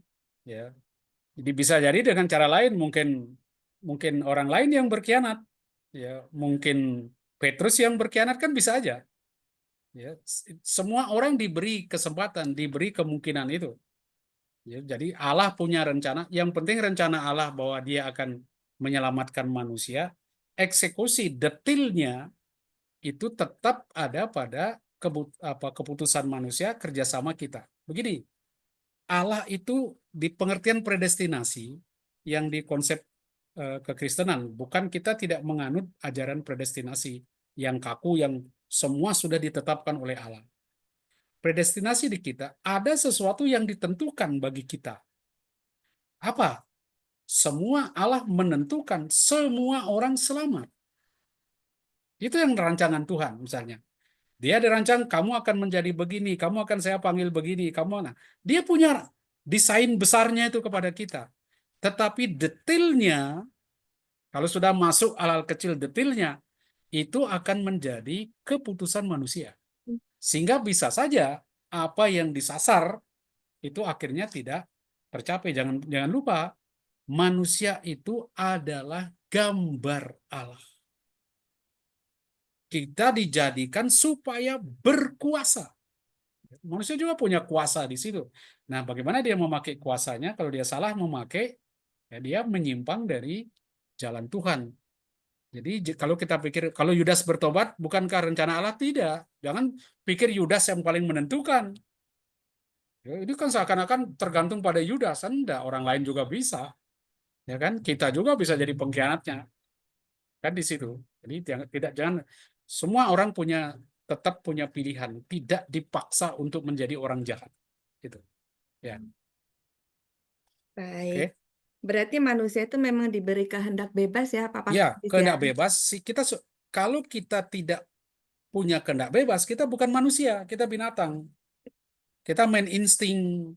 Ya. Kelebihan manusia itu kan di situ bahwa dia berkuasa, dia punya kehendak bebas di situ. Ya. Terima kasih. Silakan Ya. panitia. Dari Ibu Magdalena, jika Yudas benar-benar berefleksi dan bertobat sesuai perkataan Tuhan Yesus, apakah berarti Tuhan Yesus pasti tidak akan disalibkan dan tidak terjadi misi penyelamatan bagi umat manusia? Ataukah mungkin akan ada Yudas-Yudas lain? Padahal justru Yudas juga menggenapi nubuat, hanya saja dia menjadi aktor yang jahat. Mohon pencerahan. Seperti yang Ya. pembahasan tadi ya Pak, Ya. silakan. Pertama, kita tidak tahu rencana Tuhan, bentuk keselamatan itu seperti apa. Ya. Yang rencana yang jelas dari Tuhan untuk kita yaitu menyelamatkan kita dari dosa kita, mengampuni dosa-dosa kita. Bentuknya seperti apa? Kita kan tidak tahu. Yang terjadi, yang sudah terrealisir yaitu melalui salib, melalui penyaliban.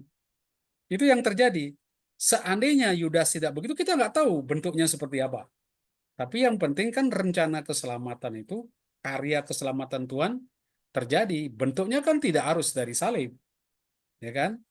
Tidak harus seperti itu. Dia bisa aja buat dengan cara yang lain. Tapi yang terjadi adalah seperti ini, dan kita merayakan hal yang demikian. Jadi jangan mengandai-andai. Jadi Alkitab itu tidak mengajak kita mengandai-andai. Seandainya Adam tidak berdosa gimana? Ya nggak tahu. Ya, kita tidak hidup mengandai-andai. Itu bisa bermacam-macam. Juga di sini, seandainya Yudas berefleksi, ya orang tidak diajak merefleksikan apa yang sebaliknya yang tidak terjadi. Itu kan semuanya nanti fantasi. Yang justru diajak kepada kita memikirkan apa yang sudah terjadi, merefleksikan apa yang sudah terjadi, dan bagaimana belajar dari apa yang sudah terjadi itu. Jadi kalau kita ngandaikan, oh kalau dia tobat nanti gimana ya? Ya nggak tahu, persisnya kan kita nggak tahu kan. Biar apa? Dan kita bisa macam-macam ngomongnya, semuanya benar karena nggak ada yang bisa membantah juga kan. Ya, di situ.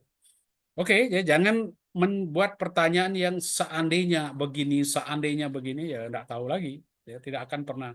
Apapun yang Anda jawab bisa benar atau bisa salah, gitu. Ya. Baik, terima Ya. kasih. Pertanyaan berikutnya, mengapa para orang Farisi menyuruh Yudas dan memberikan uang 30 perak? Dari Yudas sering berkomunikasi dengan orang Farisi kah? Ya, kan gini, masalah yang kita lihat tadi, setelah orang Farisi, khususnya kalau di sinoptik ya, ketika Yesus di Galilea, dia sudah dibenci. Nah, kemudian dia ke Yerusalem, 3 hari dia di Yerusalem, dia mengajar. Itu membuat konflik dia dengan anggota Mahkamah Agama itu semakin serem. Mereka semakin benci dia, melihat ancaman dari dia, pengikutnya mulai banyak, dan mereka kemudian pikir orang ini harus dihabisi. Nah, gimana caranya menghabisi? Itu yang saya katakan, botol ketemu tutupnya. Mereka merencanakan untuk membunuh Yesus, bingung nggak tahu caranya bagaimana, ketemu Yudas yang pingin duit. Nah, itu. Disitulah kemudian botol ketemu tutupnya. Mereka punya rencana, mereka bersepakat, akhirnya ya udah, kamu kasih saya uang, saya akan kasih kamu Yesus, kesempatan bagaimana menangkap Yesus. Itu kesepakatan mereka. Ya, Berarti pertemuan itu juga diizinkan terjadi oleh Tuhan ya, Pak? iya, kita jangan berpikir ya, kalau kita mau pikir semua ditentukan oleh Tuhan, ya sudah. Ya, jangan lupa, ini harus dua itu ya. Ada grand design Tuhan inginkan, ada rencana besar Tuhan. Detailnya kita jangan salahin Tuhan terus, ya. Detailnya tuh kita punya keputusan sendiri, kita punya arah sendiri. Maka buatlah tujuan rancangan dengan memikirkan apakah ini sesuai dengan rancangan Tuhan atau tidak. Dipikirkan sedikit, direnungkan, Tuhan apa ini kehendak-Mu? Kan kita juga mencari, ya. Jadi jangan itu sudah kehendak Tuhan, saya tabrakan, oh itu kehendak Tuhan, saya tabrakan. Wah, payah kalau kayak gitu ya. Seakan-akan kita tidak punya keputusan. Kalau itu terjadi, Anda tidak punya tanggung jawab. Ya, kita tidak punya tanggung jawab. Salahnya Tuhan kan, kenapa kok bikin saya tabrakan? Kita nggak bertanggung jawab atas apa yang kita harus buat. Ya, kita tidak punya pilihan di situ. Ya, ya. Terima kasih Pak Paskalis. Kita lihat pertanyaan berikutnya. Pak, saya berpikir kalau Yudas melakukan semua itu adalah juga ada dalam rencana Allah, apakah benar? Kalau iya, kenapa ya Yesus mengatakan celakalah orang yang itu dari Ibu Tuti? Sekali lagi ya, sama sebenarnya masalahnya ya. Iya. Jadi tujuannya Tuhan punya rencana keselamatan, tapi tidak harus begitu. Ya, dia akan diserahkan, anak manusia akan diserahkan. Kan tidak disebut diserahkan siapa, oleh siapa, bagaimana diserahkan, kan tidak disebut, ya kan? Nah, terbetulan sekarang ternyata direalisir oleh si Yudas Iskariot. Bisa jadi itu. Jadi nasibnya Yudas saja, bukan nasib sebenarnya, salahnya dia. Kok dia mau mengeksekusi hal yang demikian sampai Yesus katakan ya lebih baik dia tidak hidup aja, dia tidak lahir aja. Karena lahir mestinya memberi kepada kehidupan, dia malah lahir membawa kepada kematian. Nah itu, sekali lagi, itu keputusan Yudas. Ya. Jangan ditiru-tiru. Ya, jangan ditiru apa yang dibuat oleh Yudas itu. Ya, Baik, Bu Tuti, jadi itu keputusan dari Yudas ya. ya. Berikut Pak, pertanyaan dari Pak Sancoko. Bahwa Hari Raya Roti Tak Beragi sama dengan Hari Raya Paskah. Dan pada saat itu jatuh pada tanggal 15 Nisan. Dan itu hari Jumat. Sedangkan untuk saat ini, Hari Paskah pasti hari Minggu. Bagaimana perubahan itu dilihat secara teologis? Terima kasih, Pak. Jadi begini, yang kita bahas ini adalah Hari Paskah Yahudi. Hari Paskah Yahudi itu diawali dengan Paskah awal itu yang hari Kamis. Ya, diawali dengan penyembelihan domba Paskah, biasanya di Bait Allah. Itu sore, Kamis sore, tanggal 14 Nisan itu mereka menyembelih domba Paskah. Mengingatkan peristiwa di Exodus, masih ingat kan? Anak domba disembelih, nanti darahnya ditaruh di jenang pintu. Nah, kemudian malamnya setelah jam 6 sore, kan masuk tanggal 15. Jadi jangan lupa harinya Yahudi beda dengan hari kita. Mereka mulai jam 6 itu masuk ke hari yang baru makan Kamis sore tanggal jam 6 itu sudah tanggal 15 Nisan. Itu adalah hari Paskah. Itu mereka ada beseder di situ. Nanti mereka makan, lalu cerita kepada anaknya, ada tanya jawab. Itu pacarannya banyak sekali malam Paskah itu. Ya, itu yang disebut Paskah, yang juga bertepatan dengan Hari Raya Roti Tak Beragi yang akan berlangsung 7 hari, 15 sampai 21. Nah, sedangkan kita ini sekarang yang kita sebut Paskah itu adalah Hari Raya Kebangkitan Yesus Kristus. Bukan Paskahnya Yahudi, tapi hari kebangkitan, yaitu hari kemenangan. Paskah itu artinya Tuhan lewat. Nah, itu kan sebenarnya Paskah itu artinya Tuhan lewat. Dulu Tuhan lewat tidak menghukum Israel karena dia menaruh anak domba di jenang pintu. Sekarang Paskah kita bukan lagi dalam pengertian Tuhan lewat, tapi Tuhan membebaskan kita dari dosa. Tetap idenya kita tidak dihukum seperti karena darah Kristus yang itu.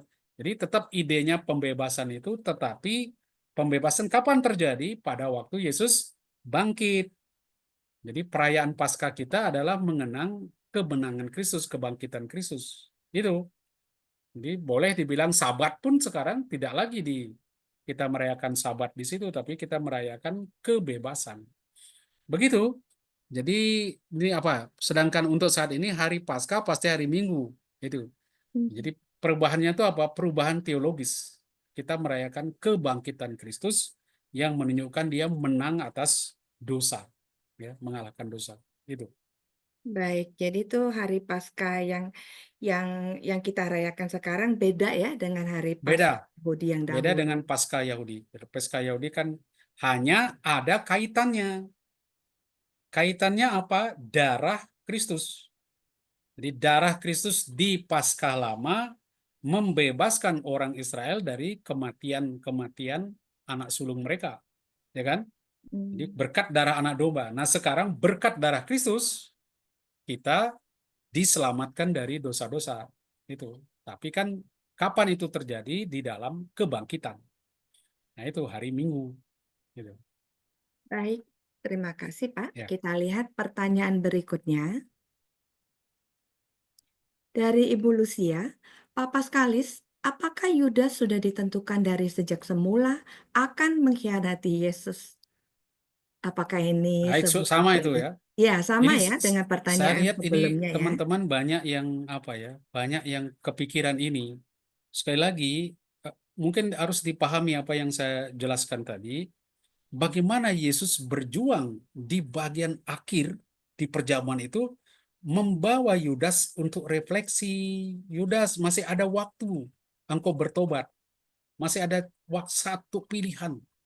Dan Yudas tidak memanfaatkan itu. Yaitu, jadi jangan lihat ini sebuah predestinasi karena sangat berbahaya. Nanti kita pikir kita berdosa itu sudah ditetapkan berdosa oleh Tuhan. Ya, nggak ada, ya, nggak ada. Jangan kita nanti menyalahkan Tuhan karena kita berdosa. Itu. Ya, Baik. oke, Pak, terima kasih. satu pertanyaan. Mengapa kalau begitu ya, Tuhan Yesus tidak langsung aja menegur, Pak? Kenapa tuh seperti lebih menggunakan seperti sedikit kiasan untuk menyadarkan gitu loh? Nah, pertama, kita tidak tahu Yesus ngomong apa waktu itu. Ya, kita tidak tahu. Tapi ini kan kesaksian dari para murid, para penulis Injil. Itu yang mereka ingat, jangan-jangan hanya dia melihat, oh Yesus sebenarnya sudah memberi peluang begini. Apa persis yang dikatakan oleh Yesus, kita nggak tahu. Ini kan yang diingat oleh para murid, yang jelas idenya mereka, Yesus sudah memberikan kesempatan bagi Yudas untuk berpikir ulang. Tapi dia tidak lakukan. Persisnya kita nggak tahu, jangan lupa. Ya, kata-kata Yesus di Injil itu sudah ditulis kemudian, apa yang diingat oleh para murid, apa yang diingat oleh penulis-penulis ini, gitu. Jadi sekali lagi hati-hati melihat itu. Oh, semua itu Yesus ngomong persis seperti itu. Belum tentu, ya, belum tentu Baik, demikian. Pak. Ya. Mungkin murid juga memandang dari jauh ya, Pak ya. Bukan Murid hanya yang menang lain. dari jauh, juga menafsirkan, ya, menafsirkan untuk komunitasnya. Kan itu sebenarnya tujuannya orang bisa belajar dari firman yang dia sampaikan. tulisan-tulisan yang dia buat itu. Baik. Ya. Pertanyaan berikutnya dari Pak Pardi. Pada Yohanes 13 ayat 21 sampai 25, Yesus sudah menjawab pertanyaan Yohanes dengan sangat jelas mengenai siapa yang akan menyerahkan Yesus. Ini sepertinya sudah ya. Oh, sudah Maka tadi. Yohanes juga tidak paham baik. Berikutnya Ya. dari Oki, mengapa Matius memilih 30 uang perak dalam Matius 26 ayat 15, bukan 20 shikal perak seperti harga Yusuf pada Kejadian 37 ayat 28. Ya, itu dia mengacu ke tadi saya berikan ke harga seorang budak. Jangan lupa Yesus dianggap sebagai hamba Allah yang menderita, Ebed Yahweh itu. Jadi harganya 30 sikal perak gitu. Itu simbolis ya. Apakah Yudas dapat uang segitu? Kita nggak tahu, uang darah itu. Ya, nanti dia beli tanah berapa, akhirnya dia mati di situ. Ya, Baik. ya. Jadi angka 30 itu simbolis ya, Ibu Bapak. Ya, simbolis sebetulnya harga seorang budak. Hmm, Jadi kalau mengacu ke membebaskan harga budak seorang harganya budak. ya 30 itu. Baik. Berikutnya, bagaimana pendapat Pak Paskalis seandainya Yudas Iskariot mengalami pertobatan seperti yang ditawarkan Yesus? Bagaimana pula kisah sengsara Yesus seandainya terjadi pertobatan pada Yudas Iskariot? Terima kasih. Kalau Yudas bertobat, dia selamat, orang lain yang mungkin akan dapat jatahnya. Ya, ini Kalau seperti tadi memang dok. dikehendaki seperti itu jalannya, Ya, ya mungkin akan ada orang yang akan berkhianat atau dengan cara yang berbeda, ya tentu. baik. Panitia silakan pertanyaan berikutnya dari Novi. Apakah benar Allah menciptakan manusia atau Yudas Iskariot untuk dibinasakan? Apakah Yudas juga merupakan tumbal yang telah digunakan oleh Tuhan Yesus agar ia bisa disalibkan? Nggak ada ya tumbal-tumbalan. Jadi sekali lagi, tidak ada tumbal-tumbalan. Saya kira sudah saya jelaskan tadi ya, panjang lebar bagaimana grand desainnya, tapi kemudian tiap-tiap manusia itu mempunyai peranan dari situ, dan dia harus memilih peranannya, bukan dipaksa, ya, bukan dipaksa di situ. Ya. Baik, Pak, kita tetap meneruskan pertanyaan atau Bapak mau masuk ke tema lain? Tinggal berapa? Tinggal berapa? Silakan. Ini kan Ki- cepat-cepat ini ya. Oke. Baik, panitia, kira-kira mungkin masih ada. Hanya ada 2 Ini pertanyaan. Yang ini gampang ini 1 dan jawabannya. 1 lagi. Ya, Oh, tinggal 2, Itu Pak. Kita selesaikan Heeh. mungkin ya. ya. Sekalian Baik, aja ya Pak ya mungkin ya. ya. 30 perak uang kas Itu dan gampang kemudian karena dia serakah. Jadi ini yang kontras saya katakan tadi. Yesus mengajari muridnya hati-hati dengan uang, pakai uang dengan benar, jangan serakah. Justru keserakahanlah membuat Yudas itu jatuh. Gitu. Ya.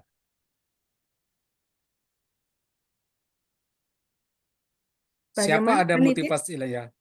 Ada pertanyaan lain? Ini Baik, belum Pak. ini. Yudas menjual Yesus dengan mana? Satiawan tuh Karena angkat setelah tangan. Yesus ditangkap, Yudas, Baik, dari Pak Yohanes, siapakah ada motivasi lain Yudas menjual Yesus dengan harga 30 keping uang enggak, perak? begini persoalannya. Yudas kan jual Yesus tuh sebenarnya dia cari untung. Dia pikir guru saya ini kan sakti, hebat. Saya dapat uang, kau tangkap dia, coba. Bisa enggak kau tangkap? Kan dia pikir Yesus itu luar biasa, nggak mungkin bisa dikalahkan. Ini Mesias, ini orang pemimpin hebat. Ya. Makanya ketika dia lihat Yesus ditangkap, apalagi kemudian dibunuh, dia nyesel loh. Kok gini? Dia nggak menyangka. Dugaan saya pertama, dia pikir gurunya tuh sakti. Ya, nggak mungkin Yesus bisa ditangkap. Oke, saya dapat uang, nih saya kasih kamu, ayo, bisa nggak kamu lawan guru saya? Dia kan sakti, bisa buat mujizat.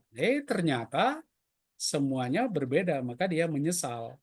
Hanya sesalnya salah, dia bunuh diri. Ya, itu kesalahannya di situ. Ya. Baik, Pak Paskalis, sepertinya ada Pak Setiawan yang raise hand. Apakah Silakan. silakan Pak Setiawan? Setiawan, ada yang mau ditanyakan kepada Pak Paskalis? Iya, Bu. Terima kasih kesempatannya. Sini kan Yesus itu adalah yang melakukan penyelamatan manusia. dari dosa. Saya mau kembali ke kejadian. Kejadian yang sebentar. Ini Kejadian 3:15. Aku akan mengadakan permusuhan antara engkau dan perempuan itu. Ini Tuhan berkata kepada ular ya. Antara keturunanmu dan keturunannya akan meremukkan kepalamu dan engkau akan meremukkan tumitnya. Tetapi mestinya kan yang menyelamatkan seperti Anda kan Yesus ya. Tetapi kenapa kok itu digambarkan sebagai Bunda Maria ya yang menginjak tumitnya itu, yang anunya. Dan bukankah Yesus itu juga 100% manusia dan 100% Tuhan? Sehingga dialah yang sebetulnya mestinya yang dimaksudkan karena dialah antara keturunanmu dan keturunannya. Itu nomor satu.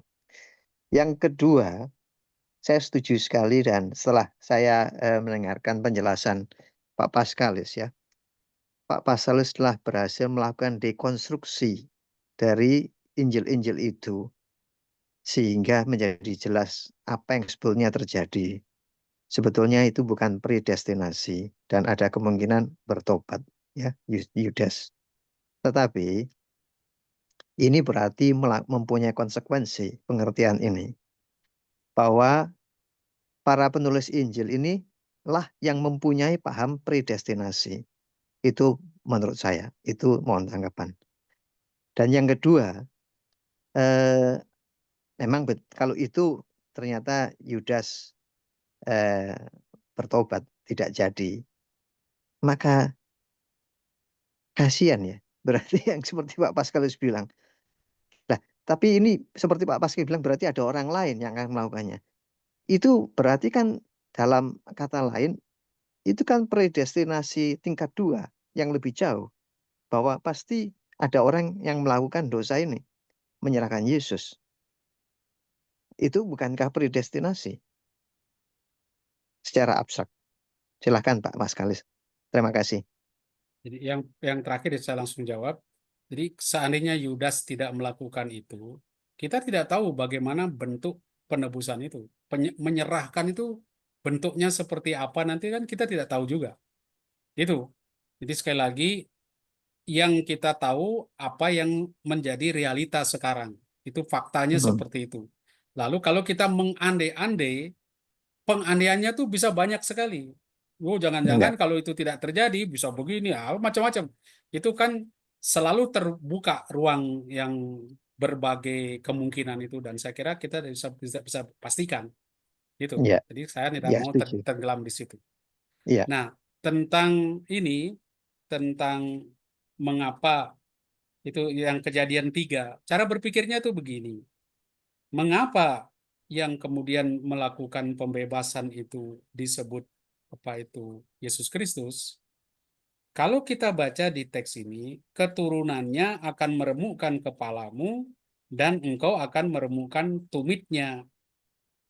Di keturunannya itu di dalam bahasa Ibraninya itu hu. Artinya keturunan Maria itu ada, keturunan Hawa itu adalah Mesias. Karena disebut laki-laki bahasa Ibraninya. Tetapi oleh Hieronymus diterjemahkan dengan ipsa. Artinya keturunannya perempuan. Oleh karena itu gereja lalu menafsirkan perempuan itu adalah Maria. Maka Maria menginjak kaki ular. Digambarkan di gereja. Jadi itu saya kira gara-gara si Hieronymus ini. Dia menafsirkan keturunanmu itu adalah perempuan, yaitu Maria. Padahal di Ibraninya, teks aslinya, keturunanmu itu bentuknya laki-laki. Ia laki-laki. Nah, sedangkan sekarang yang mestinya harus kita terima, menurut saya ya, yang dimaksud dengan keturunan Hawa yang selalu bertarung melawan ular, ya kita ini. Jadi sama sekali tidak bermaksud ini sudah menubuatkan tentang Yesus yang akan mati di salib dan sebagainya. Saya kira agak terlalu jauh.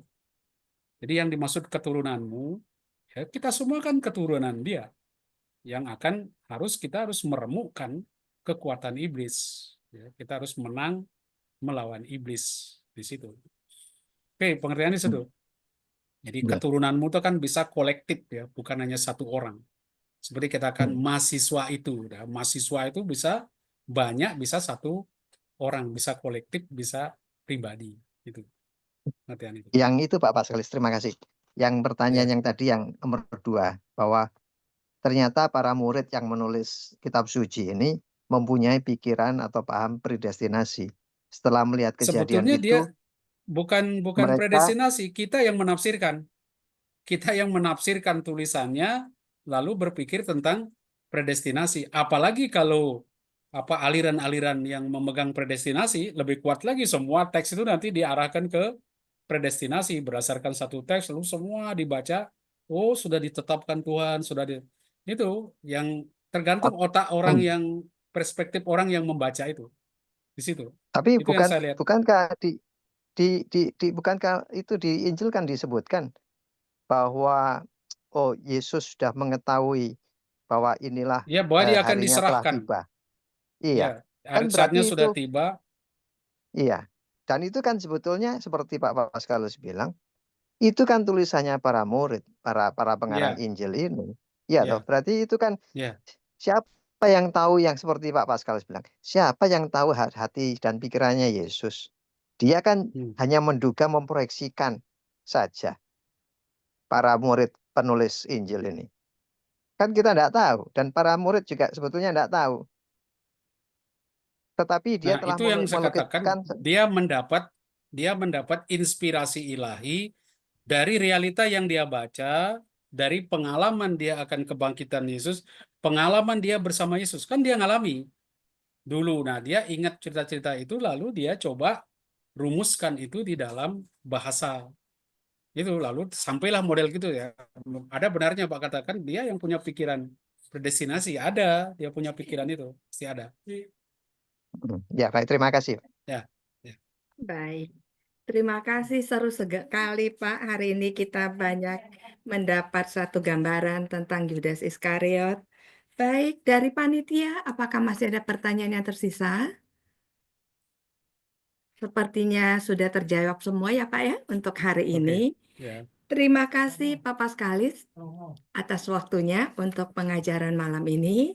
Kita akan bertemu lagi dengan Pak Paskalis di minggu depan, hari Rabu, tanggal 28 Februari, tetap di link Zoom yang sama.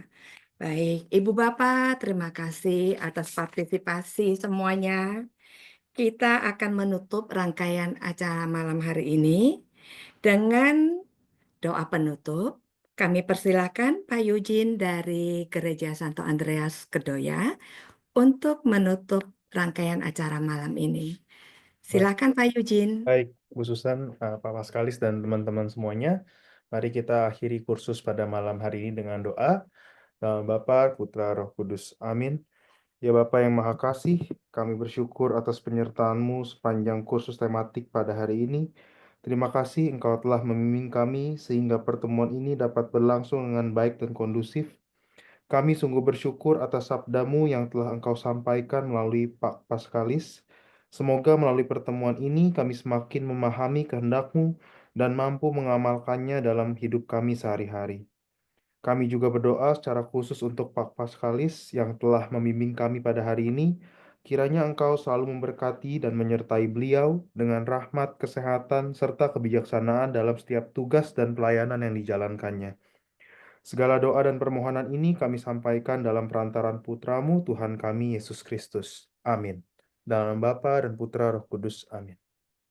Baik, Terima terima kasih. kasih. Selamat malam. Selamat malam Pak Sampai Paskalis. jumpa. Terima kasih panitia, terima kasih Pak Sampai Paskalis. bertemu lagi minggu depan di link Zoom yang Iya. sama. Selamat malam. Tuhan berkati. Tuhan berkati. Terima kasih. Itu